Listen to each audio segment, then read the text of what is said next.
In this episode of the Toxic Mold podcast, Steve interviews Dr. Terri Fox, a holistic, integrative, functional medicine doctor and the founder of Boulder Holistic Medicine.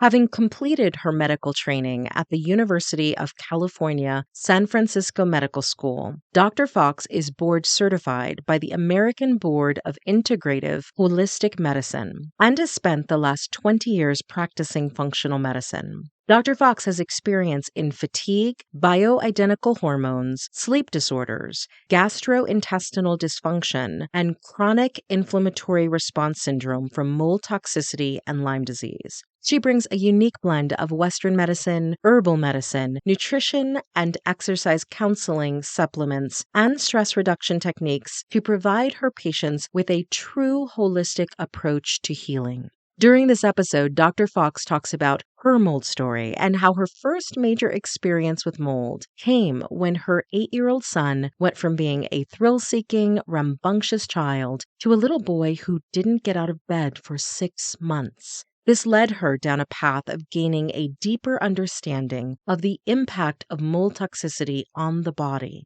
In today's episode, Dr. Fox provides a wealth of information, including how mold toxicity is evaluated from a functional medicine perspective, strategies for detoxing mold, factors that can impact recovering from mold treatment considerations for women in particular, as well as how Dr. Fox can work with clients who are out of her home state of Colorado. This episode is jam-packed with information you're going to want to know. If you've ever gone to a traditional Western medicine doctor with mold concerns, or you're thinking about seeking out a doctor who can help you with mold illness considerations, this episode is one you are not going to want to miss. Hello. Welcome to the Toxic Mold podcast. We have actually 2 guests today. We have my wife, Cassandra, and we have Dr. Terri Fox, who is a functional medicine doctor. And Cassandra will actually start and give her or go through her bio. And we thank you, Dr. Fox, for being here. Thanks for having me. Welcome, Dr. Fox. I'm excited to talk to you today because there's so much talk about functional medicine and the importance of holistic medicine, especially when people are dealing with things like mold. And I also noticed that not only is your background from medical school to botanical medicine to taking a more holistic approach, but you've had a lot of experiences with a broad range of diseases that are connected directly to inflammation. So I'm interested to hear from you, like in your expertise in both doing functional medicine, but also in diseases that tend to be chronic and inflammatory in nature. How has mold impacted the way that you look at practicing medicine, but also personally, how has mold affected your life story? Well, started for me, the mold journey and the mold awareness when my son was, I think it was about 8 years old, almost 9. And he was one of these real thrill-seeking, crazy maniac little boys trying to jump off bridges and stuff like that, and kind of underweight. And he started limping, and he started getting like stiff and limping. And then I started testing him for things, and it turned out that he had Lyme disease. And then my Lyme doctor, who I flew him out to California to see Dr. Steve Harris, he had him do a mold test before we really started a lot of Lyme treatment. And the mold test was through the roof. And so I had suspicion in our house because I kept thinking I was smelling musty stuff, and I'd had several people in there and said that was fine. And then this is, kind of a common story, which is why I'll go into the details of it. But there was some mold in the attic above his room, some water damage. And we went out of town. And while we did that, we had like a construction company come in and fix the water issue above his room and pull out, whatever, and just get it out of the house. But I didn't know about containment or remediation or any of that. So we came back to town, and he'd sort of been progressively getting worse and limping more and gaining weight in this weird way. And we came back into town after they had done that. and he didn't get out of bed for 6 months. Wow. He was in like 9 out of 10 pain, with a sort of like a migraine, but he never had anything like that before. And he was just down. And so once we figured out he had mold, then I got a good remediation company out who did the whole evaluation of our house. And there was 3 feet of water under the entire crawl space. And it was under the vapor barrier. So we kept opening this one little thing and looking, and it looked fine. And so we didn't really realize. And because it was after, so Boulder had, the Boulder flood that year in September, and we had thought we had been okay in the flood, but it turns out there'd been 3 feet of water under the whole house for the whole time. Wow. And Yeah. those floods happened in 2012, didn't they, or 2013? Yeah. 2013, I want to say. Yeah. Okay. Yeah, in the fall. And we didn't realize until the next summer. And I'll point this out too, because it's rare. It was our airborne spore traps were in the red, and all the way in the red, even for stacking. It was crazy. It was bad. Do you happen to remember the spore counts or the raw counts? What numbers? I just remember the color red. Oh, okay. I was just curious because a lot of times when we see just, a really low number, like a raw count of 1 to 5, we typically look at that and say, was that a misreading by the lab technician, microbiologist, or is that really what it is? Once we get over that, like it's any stacky over 5 for a raw count, which is very low for the other mold types, we start throwing red flags and we're like, hey, we got some issues here. So, Right. as a mother and a physician, when you learn that about the water being there for that long and the findings, what do you do at that point once you learn that? Yeah, well, then I had to start learning about mold.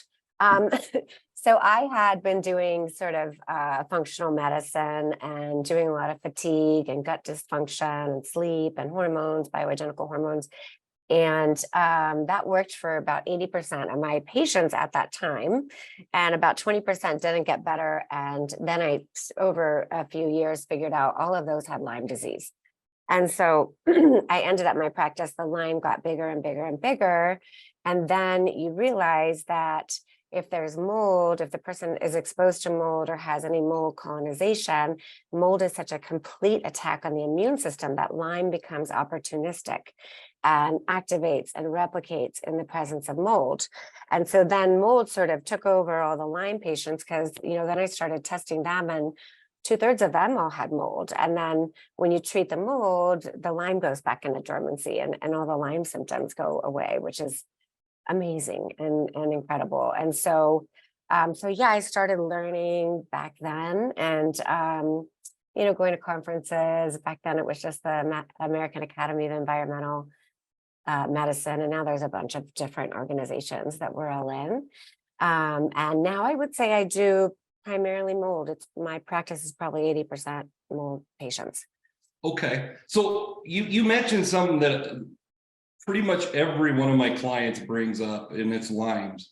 And they say they were misdiagnosed. And of course, when they ask me questions, I'm like, hey, that's Right. the medical side of things. So you do have ways to differentiate between Lyme's disease and mold. 100%. They have a interconnectedness because that mold allows Lyme to go crazy. So if you have mold and you try to just treat the Lyme and you don't treat the mold, you'll never clear the Lyme. Okay. So there's this way that they relate to each other, but they're not the same thing at all.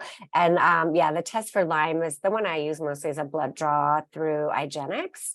And then the mold test is a urinary mycotoxin test. Oh, okay. There's a lot of overlap in symptoms, but there's certain symptoms that I find are more classically Lyme, and you don't really see with mold without Lyme in the background or underneath. Right. And so those, you can kind of tease it out in clinic whether or not you think maybe Lyme was there too. But I actually don't even worry too much about it until we finish mold detox, because a lot of times you don't have to treat the mold. It goes into dormancy and clears. Oh, wow. That's interesting. Because Yeah. it kind of takes us into the next topic that we always talk about, and it's, can you heal from mold toxicity while you're living in a home? And of course, from my perspective, and I know you agree, but it's interesting to hear your side of it, because I always tell them, no, you must leave before you even start treatment. But you, when we had spoke prior, it said that actually we can start the process. Can you just kind of explain to our listeners that we want them to understand you can't keep living there? That's not going to work, in my opinion, if you want to heal. But on the other hand, you don't have to. I understand people can't just up and leave. You can start the process, correct? Yes, yes, I 100% think that you can. And yeah, I mean, people have to get out of the exposure if they're mold sensitive and if the house is bad and you can't remediate, and they won't get all the way better, at all when they're still in the moldy environment. But the way that that I sort of explain it is the longer your exposure, the higher your load of mycotoxins and neurotoxins from the mold. And you get, and there's other neurotoxins from the environment and glyphosate and plastics and pesticides. And then if you throw lime in there, there's biotoxin. And when it all like begins to overflow is when the patient gets symptomatic and, may even crash entirely. And so from my perspective, you can begin taking that load back down before you're out of the house. Now, you may feel better on the right binders in the beginning of a mold protocol in the house. You may not, because you're still being currently exposed. But if you don't start at that point, once you finally get out, there's just more of those to bind and get rid of. It just keeps accumulating. And so it'll just be longer. And often 2 weeks on the right binders, you'll get some improvement. Okay. Yeah. Even if they're in there, I mean, they're not gonna, like I said, like we both know, they're not going to get completely better unless they get out. But yeah, you can absolutely begin treatment. I do recommend they begin.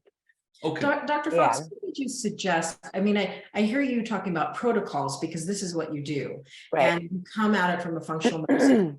But there are so many people out there who go to a traditional GP, traditionally trained, not functional or holistic in nature, and their doctors tell them mold, it's not a thing, or no, we don't really.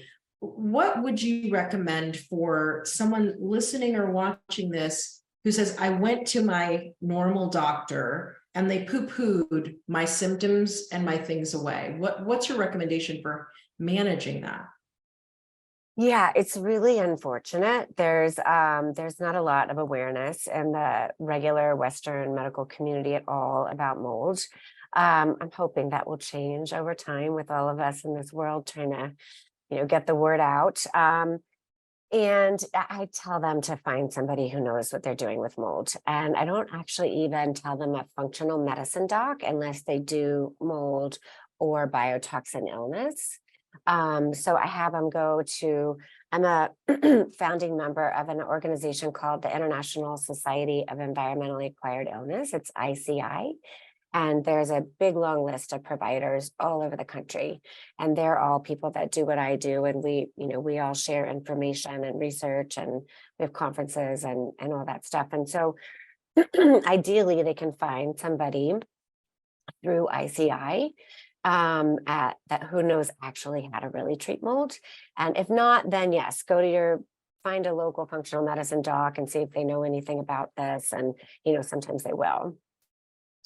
So let's, we kind of skipped over probably one of the most important parts that intrigues me, because, as I refer to myself, I'm the blue collar side of it. I don't have all the education like you do. And the testing part of it is made, from my point of view, as mold inspectors, we sometimes make a really big deal out of testing, which I don't believe, from my perspective on what we do, I don't believe that's really relevant on our side of things when we're doing air tests. And there's all sorts of testing we can do, the ERMI, we can do tape lifts, all that stuff. But and the reason to me it's not a big deal is because when we have mold infestations, we don't care what kind of mold is there. In my opinion, it doesn't have to be toxic mold, the black mold. Wet building materials can have tons of VOCs and off-gassing that can make you sick. But when it goes to the medical side of things, that's where I hear a lot in groups that I'm in and from my clients. Well, I used Great Plains, and I apologize, I'm not sure if that's a urine test or a blood test. And then other people will say, well, I use my Myco lab. Can you explain to our listeners how you test and why you test the way you do?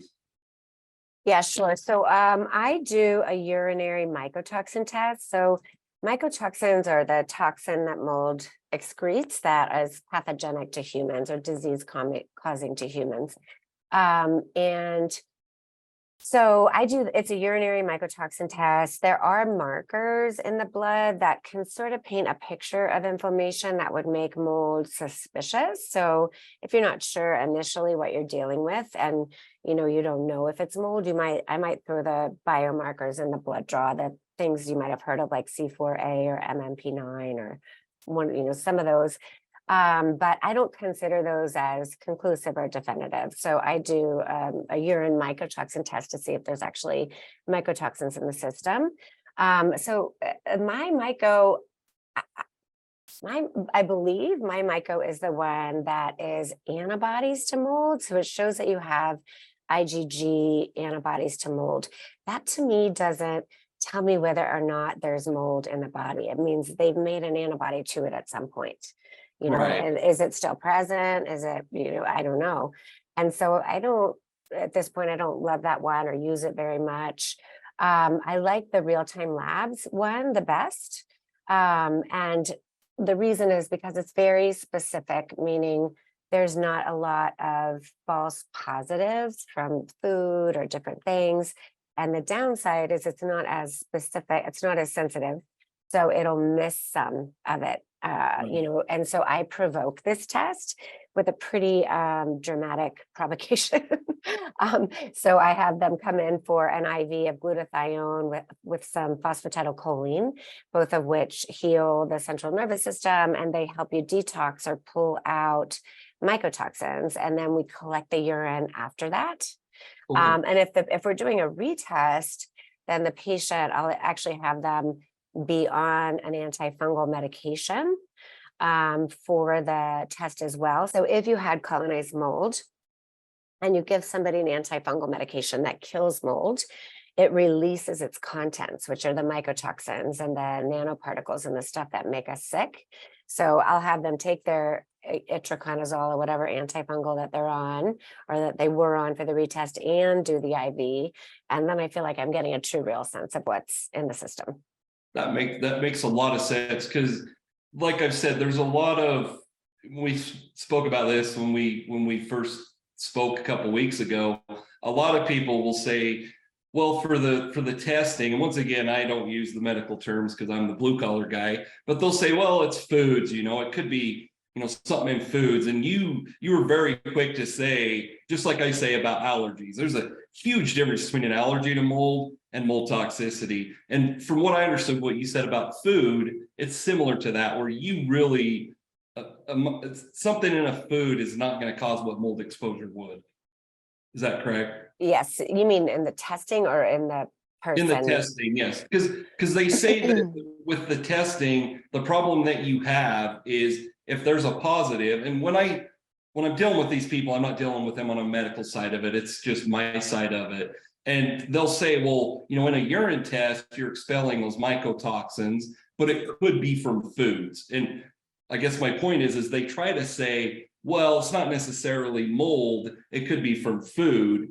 And when I get into those conversations, that's why I kind of bring myself back into it and say, that's why you need an inspection. Like, just doing the testing is not going to tell us much. But so to kind of come back to what I was saying is people want to poo-poo away mold in their home and blame it on the food they're eating because of the medical testing. It's a lot more affordable if it was the food, right? Yeah, that's true. So So there's a couple different kinds of urinary mycotoxin tests, and some of them have more cross reactivity with food, depending on the assay that they're using. I do not find that the real-time labs has that. So occasionally you'll get, like, if I see just a little bump in aflatoxin, that's a mycotoxin that's pretty common in food and in nuts or your coffee beans or whatever. So if I see just a little bump in that, I don't even really worry about it. It's the mold from water damaged building that's going to actually make you sick, that are truly pathogenic and crash a patient, entirely. And in my personal belief is the amount of mycotoxins that we get in our food is a drop in the bucket next to living in a moldy building or environment. Exactly. Okay. Yeah, because that's like, I try to be clear with my clients. As I said, this isn't a gender issue, but it's typically the men, and I'm obviously one, so I can speak for men, I guess. But it's usually the men that poo-poo it away, and they tell the wife or their significant other, like, it's fine. And it doesn't always have to be a man and a wife or a man and woman, but they just say, no, it's the food you're eating because I'm not sick. And when I hear that, and it's probably one of the most common things I hear, it's usually the wife that's having problems and the children, husband's fine, and he wants to poo-poo it away and say it's just the food. And so I guess what I'm saying is it's a common excuse to not look into the actual home itself, which Interesting. It's very interesting because that's just, I think as humans, we try to, unless something's right in front of our faces, we don't want to admit that that's the problem. And it's like your situation, you had mold in an attic that you didn't even know about. You have 3 feet of water down in a crawl space, and it wasn't right in front of you. And so a lot of times food gets blamed on that. And so for our listeners, I want our listeners to understand food is kind of like an allergy to mold. It's a drop in the bucket compared to a moldy home, what I call a moldy home. Well, that leads I agree. to a different question. Who is a good candidate for the kind of testing that you're talking about? I mean, is it when somebody thinks they have a mold issue in their home? Should people be doing this on a yearly? Who's a good candidate for saying, yes, I should get that checkup or that testing? Well, from my perspective, the way that I work, it's either, one of two things. Either they come in for fatigue and pain and different things. And, I start hearing the story and I start thinking, oh, they probably got mold or, whatever I think in my head. And so I'll recommend the testing right away if that's my suspicion. I don't think everybody should do an annual test. Those of us that now know we're mold sensitive, those people, they'll get symptomatic again once they're detoxed if they get back in mold, and then we retest them and we clean them. We detox them, but it's only a quarter of the population that gets sick from mold. So the people that get sick from mold are the ones that don't detox it and they can't metabolize it and get it out in the urine, the stool, and the sweat. And so it is really common for only 1% in the house to get sick. And so of course, they'll say, well, it can't be the house because we're all fine.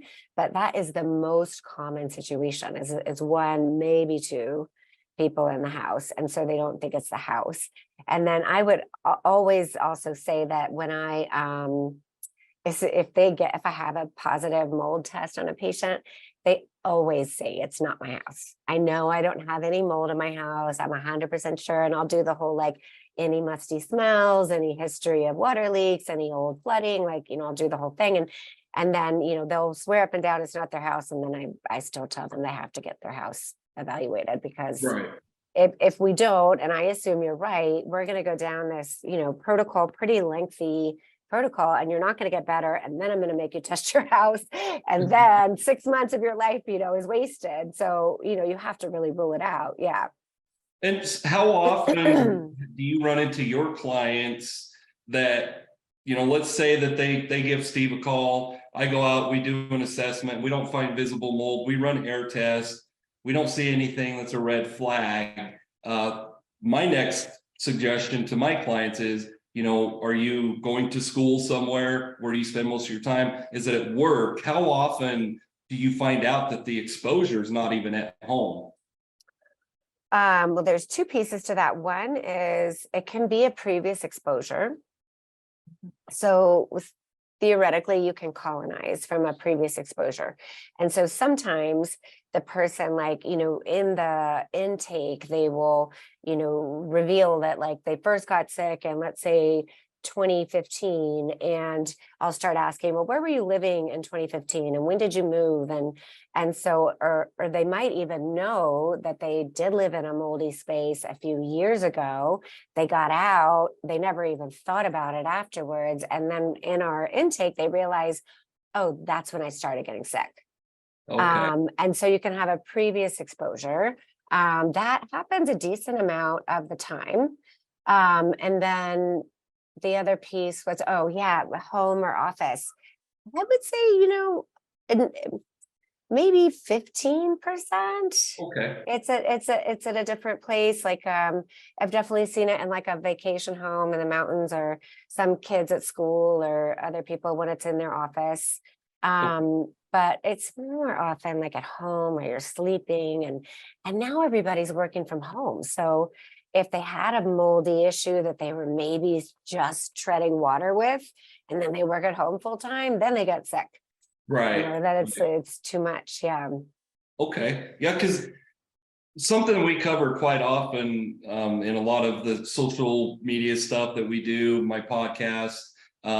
One thing I'm big on, and Cassandra's the one that actually, this things I don't think of, and I've gotten really big on journals. And it's very important that people that think they're getting sick, they have to start with something, because what I tell them, and I'm sure it's the same for you, it's going to cost them a lot more money if they come to me and I ask questions and they just go, I don't know. And I'm like, okay, you're going to have to pay us to go through all the protocols. If you can come to me or come to the doctor with we moved in 2013, that's when we started getting sick.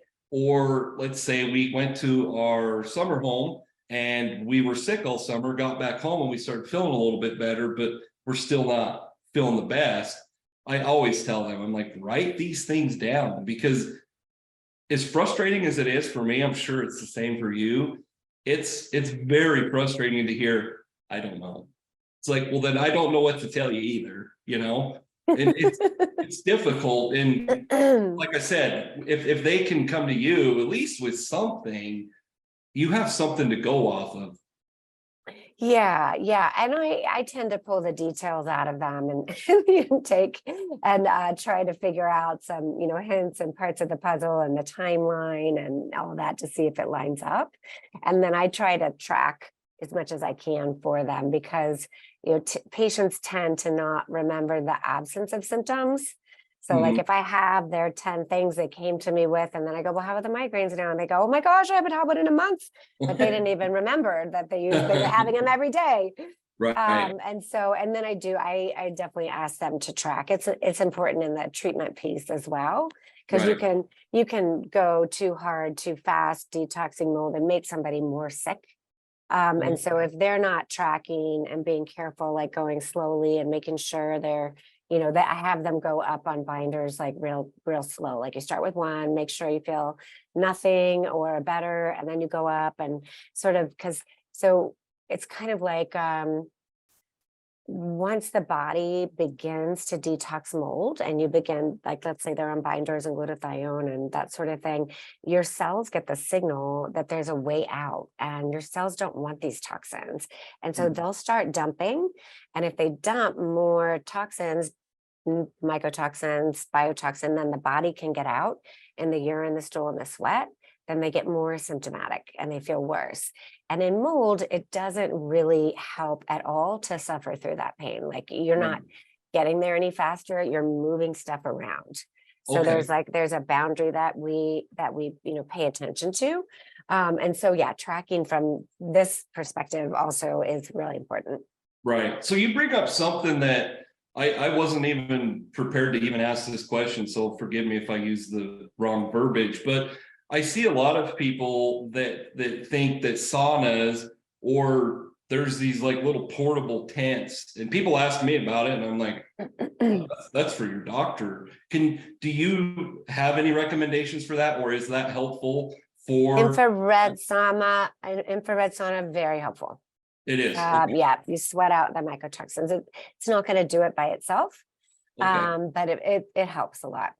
Okay. Yeah. And so for our listeners, obviously you still need to have the medical side of it. And speaking of that, so when I was looking through your website for your guys' clinic, you guys do sell a lot of the supplements and the whatever. I say whatever.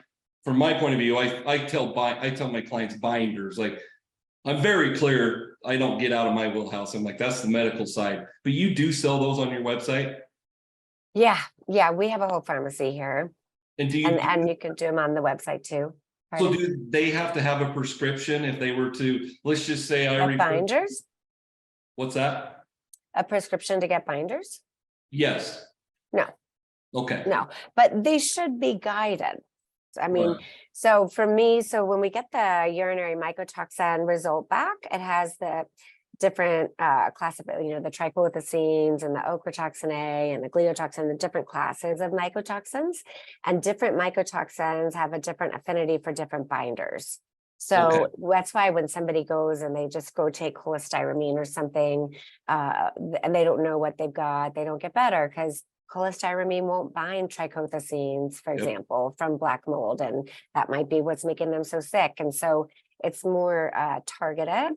And the binders also have to be done 2 hours away on both sides from other meds and supplements, or it'll bind them and pull them out. They're constipating.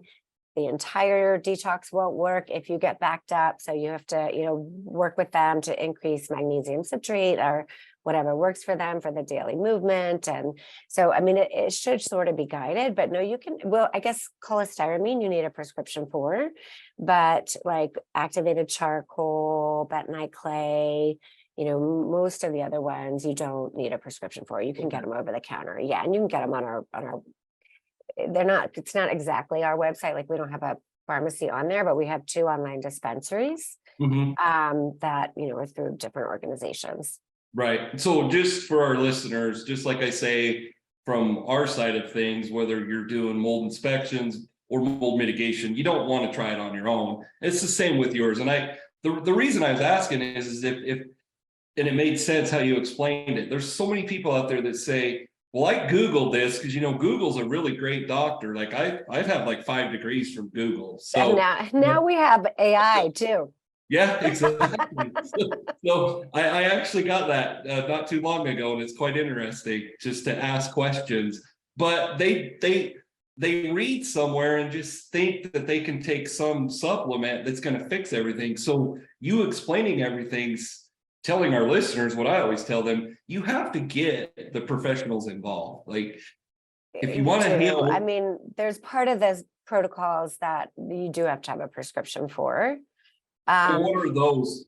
The antifungals. Well, if they have a lot of ochratoxin A, I'll do cholestyramine as the binder. It's the best binder for that class. And then once you get to, I do it in the phase 1 detox and then phase 2 detox. When you get to phase 2, we do antifungals. And so those are prescription. For the process, because one of the other excuses I hear quite often is, well, it just takes forever to detox from mold, and sometimes you can't. I don't believe that, but for our listeners that know they're sick, but they're just not sure what to do. They think that it's going to take forever to get detox. How long is the average detox? Depending, I'm sure there's a lot of variables. There's a lot of variables, but what I would like to say is that it's, what I tell my patients too is it's a really treatable diagnosis. Like, people get better. The timeline varies depending on the house and the exposure and when it was and where it was. But post-exposure, if you're no longer being exposed, 2 weeks on the right binders, you'll see a decent turnaround in the vast majority of patients with glutathione and some other things. And then once you get into phase 2 and you start antifungals, you get another massive turnaround. And so if they're being exposed and they have to get their house remediated or move out, like that's an entirely different timeline with a lot of variables. But let's just say they're no longer being exposed. It depends on like how high their levels are, how sick they are, how long it's been there. I would say it's probably 6 months to a year. Okay. Sometimes more, depending on what else is in the case and, you know, part of the issue, but it varies. And I always tell people, like, once we start phase 1 and I see how you do, then I can give you a better sense. And once we start phase 2, I can give you a better sense. So for example, in phase 1 is when I start binders and glutathione. If somebody tells me they can't do 2, you know, caps of activated charcoal, they can only do 1 or they get symptomatic, it's going to be a really long road. Okay. But if they go from 1 to 6, no problem, they take full doses of glutathione, feel better, like they're going to move pretty quickly and get better quicker. But it's, I mean, outside of it being in your home and how expensive and what a nightmare like that can be, where, you know, where you come in and save the day, outside of that part, it's not a bad answer for people who are sick. I mean, it's really treatable, not that long of a turnaround. You don't get worse before you get better, like you do with Lyme or some other chronic illnesses. Okay. If it's done right, it's really pretty painless. It's complicated, and there's a lot of stuff you have to take, and 2 hours away from meds and supplements or something, a nasal spray up the nose or something on an empty stomach. So it's complex, but it's like a quick turnaround, and people do really, really well. It's I guess what I want our listeners to know and understand is it's very treatable. A lot of 100%. times they think it's the end of the world, and They Google, and yeah, then they yeah, think they're going to get kidney cancer. You know, yeah, and whatever. or they see, you know, I'm not sure if you saw the special on like 48 Hours Investigates. It was a younger family out of Texas. They were living in a home. It was a husband and wife. I think the husband and wife were in their 40s, and they had a teenage boy. The wife wasn't experiencing anything. It was brand new construction. The husband was having memory problems. The son had same symptoms that you were talking about with your son. Come to find out, it was brand new construction, and they had off the charts. Like, once again, this is where testing to me is irrelevant. When we see a bunch of mold, we need to just address it. We don't care about the test. But the big part of that story that had come out was the husband ended up having, they said, permanent memory loss. Do you see permanent things like a memory loss or you know, function or pain or anything that's permanent? Let's say if it's just mold, because my patients tend to have a myriad of things. So if it's really primarily just mold, no, I think when done right, I don't ever see permanent stuff. Okay. So there would be other players, like maybe, I don't know, Other neurotoxins, heavy metals, environmental toxins, other things that, you know, all together, you know, you might not get 100% back, but you mostly, it's the ones that have the Lyme that's active that, you know, get more complex and, you know, might get 90% better and still have 10% of something that doesn't get all the way better. But I don't find that in mold. Okay. The people that got partially better and not all the way better, they didn't do it right. Okay. They never did the antifungal piece or the biofilm piece or the, you know, the final parts that actually rid the system. Yeah. So in that special, and it's been years ago that I watched it, of course, they never covered the medical side of it. But from what you're saying, I understand that if you were treating those patients, you would say, hey, there's something else. This isn't directly from mold. Well, I would get them completely detoxed from mold, get a negative test, and then I would, you know, have to say that, yeah, you don't have any mold left. So let's look at what else is going on in the system. And usually we know where we're going by there because I've been working with them for a little while. Okay. So that brings up another, I'm throwing you all sorts of questions, but say that you're treating a patient, they don't seem to be responding well. They don't think they have a mold problem in their home. We go out there, any professional, there's plenty of us. We go out to the property, we run air testing, we do a very thorough inspection.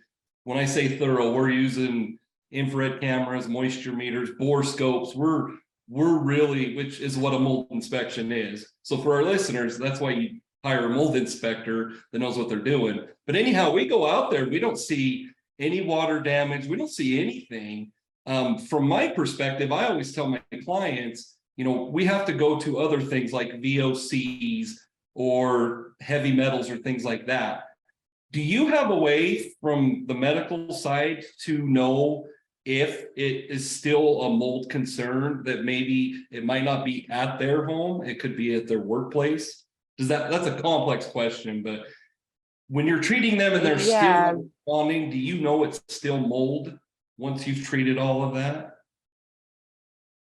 So there's a couple like markers and things that you can look at to see. So for example, I think you're saying like if they're not getting better, you know, then do you start looking at other things? So if they've had their home evaluated, you know, by a good person and it really looks clear, and then they could do a little ERMI on their cubicle at the office or, you know, the school or something, just to see if it looks particularly awful, to see if that might be where.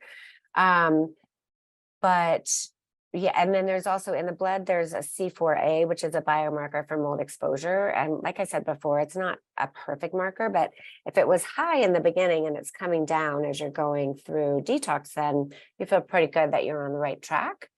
Did I answer the question? Yes. Yeah, because a lot of times, you know, like with my clients, from what I experience is they go through with what the doctor's recommendations are, which we're not going to go down that rabbit hole. It could have been wrong how they were being treated. They look at the structure itself. We go in there and I say, hey, from what I'm seeing, everything looks good. We're not seeing anything off the charts. And to expand a little bit, like we can do wall cavity testing. There's the ERMI testing.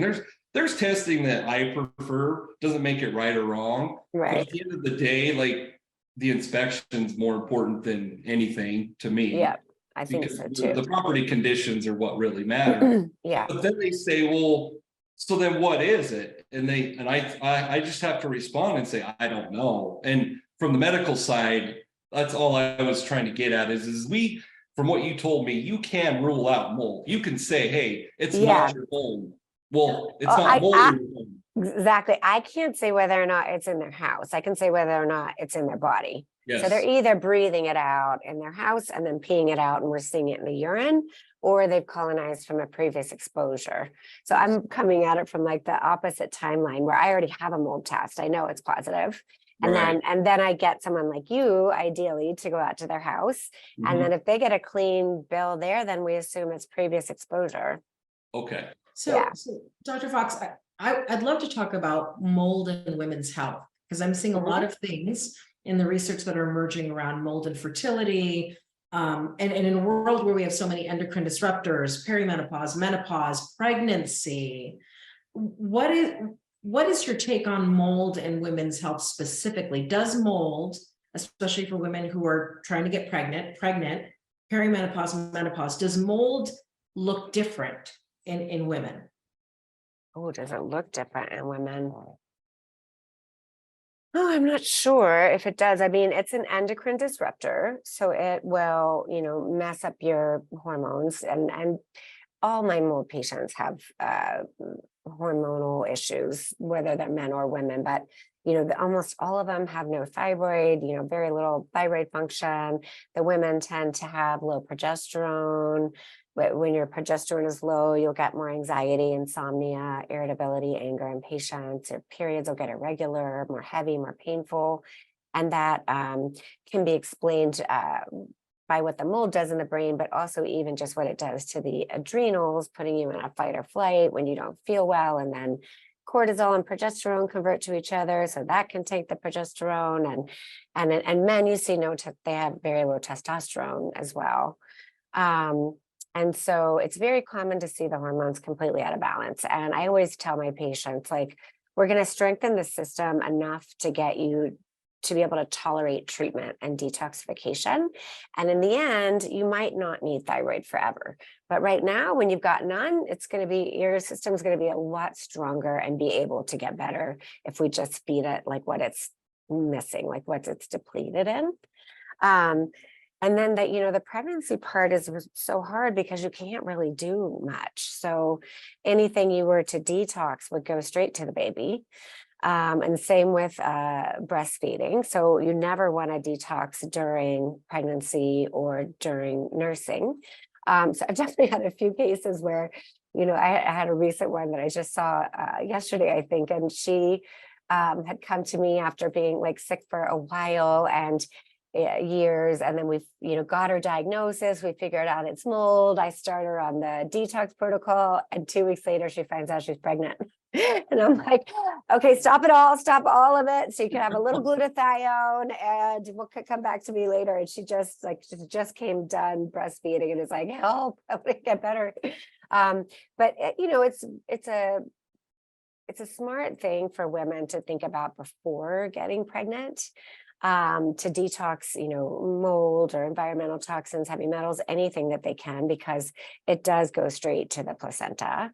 Most toxins do. I don't know if you've ever seen those stats on the number of chemicals in the cord blood, the cord from mama to baby, thousands of different chemicals. It's so distressing when you see it. So any pre-conception detoxification that people can do, it's a world of good for your baby and yourself, but you can't do it during.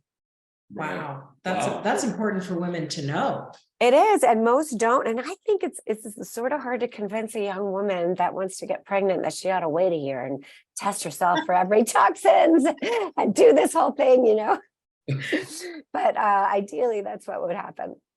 That's interesting. So probably one of the biggest questions I would think if our, the audience that listens to this podcast, I already know the answer to this, but they need to hear it from the doctor. A lot of them want to know, well, can I be treated remotely? I already know they can't be. You obviously say they can't. Can you just tell our listeners, so they don't have to hear it just from me, that you can't do it remotely and why you can't? So I can do it virtually, but remotely being out of state. So I can't technically treat somebody in a state that I'm not licensed in. Right. And so it should have been clear. That's what I meant. Like, yeah, you can't. Whereas I can though, if people are willing to fly in once a year. Yep. There are, if I see them in clinic and I get to do a physical and there's a little wiggle room there. But yeah. Yeah, because see, because I can do it. I can consult and do a VPA, a virtual property assessment. I just listened to your podcast on the VPA yesterday. Oh, did you? Yeah, I was like, oh, cool.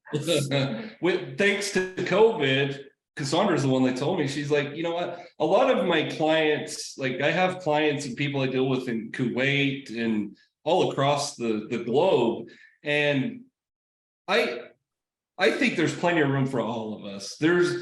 Mold is so much, I think it's ignored intentionally. But anyhow, they say, I don't know, like the guy I hire, I don't trust, or gal or whoever's doing it. And so the VPA, I was like, well, it's not me on site, and I'll come do VPA on site. It's just going to cost you a lot of money. And I can do that. Whereas you can't, you can't fly to Wyoming if you're not licensed or whatever state and do it. Whereas I can. And so for my listeners, they look at it and they go, well, how come Steve can do remotely, but Dr. Fox can't? Because that's what they want. And so you answered the question, like, if you'll fly in once a year, we can do that. Well, and Dr. Fox, do you offer consulting or coaching? I know I coach around the globe, and I have a coach who's not local to me. So are there opportunities to work with you that people who might not be in the state can take advantage of? There are some ways. And it's a little, it's a little different, and I have to sort of be careful with what I say, but we can often figure something out with my partner here as well, Dr. Reedhead.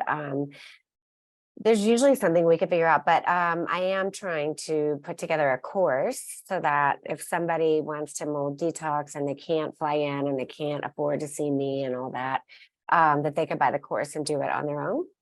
Perfect. Yeah, because we have a few courses. Obviously, most people don't realize the restrictions you have on the medical side, licensing and everything. Like we're based out of in Utah, Wyoming, Montana, Colorado. I actually looked up. They don't regulate our profession either, and I don't know. it's crazy that we're not regulated. And to not get into the political side of it, I mean, there's pros and cons to that. But on the medical side, a lot of people just don't understand. Your hands are tied. They can't just, consult with you and say, hey, can you take me on as a patient? And that's a lot of what my clients, they seem to think, I guess the best way for me to say it, they seem to think because I can do it remotely that you can. And until they hear it from the horse's mouth, they don't understand. Like, well, he can't really. Well, and I would also think, Dr. Fox, that there may be a wait list to work with you. So even if people are willing to fly in, I'm assuming they can't just call and set an appointment for 2 weeks from now. Yeah, no, I'm booked out for 3 or 4 months for a new patient. Okay. But sometimes, if the patient's really desperate, I do meet and greets. So there is free 15 minutes just to see if it's a good match and something I can help them with. And so sometimes if they're real sick and they can't get in for 4 months, I'll start them off on something in the meet and greet. I'll have them start doing the right testing and maybe start them on, there are certain things in the protocols that are pretty benign. Like when we were talking about binders, if somebody wanted to go buy activated charcoal because they thought they were being exposed, it's pretty benign. You just have to make sure that 2 hours on both sides, you're not, taking other meds and supplements and that you're not getting constipated. Okay. But yeah, I can often start them on a little something to get moving. And then my partner, Dr. Reedhead, is a nurse practitioner and she does mold as well. And she usually has openings sooner than I do. So another very common question I get, I've already done the research and looked what you guys do, but once again, so they can hear it from you, is I'm assuming for the most part, their medical insurance doesn't cover any of the services. No, it doesn't. We don't take insurance for my time.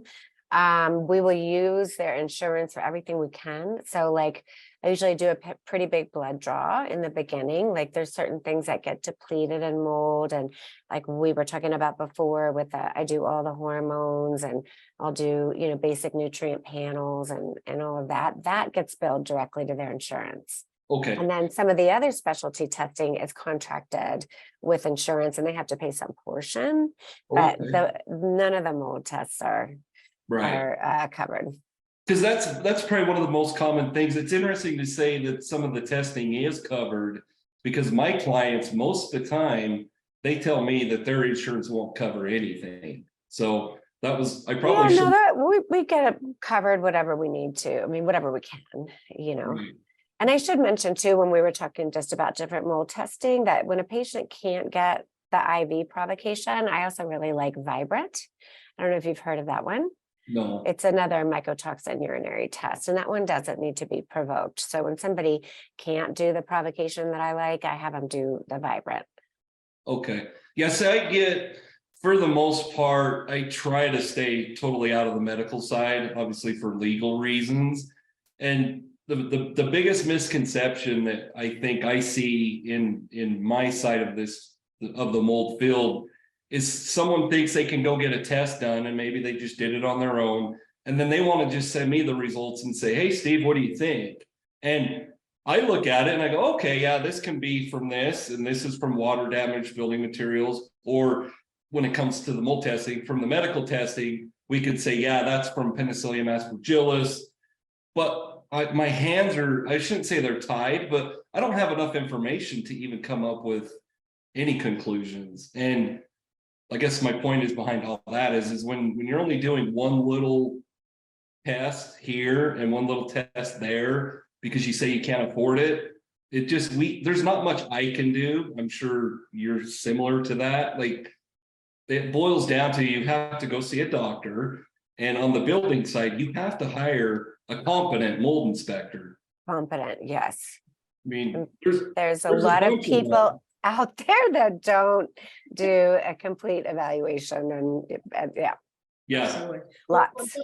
So Dr. Fox, sometimes we get so much good information that we get analysis paralysis, and people will hear this episode and they'll say, oh my goodness, colonizing, Lyme's disease is parasitic. They'll just, they'll get stuck because they don't know what to do next. If somebody is listening or watching this and you were to give them a piece of advice about maybe they suspect it is mold, what is one powerful next step they could take? What would you recommend?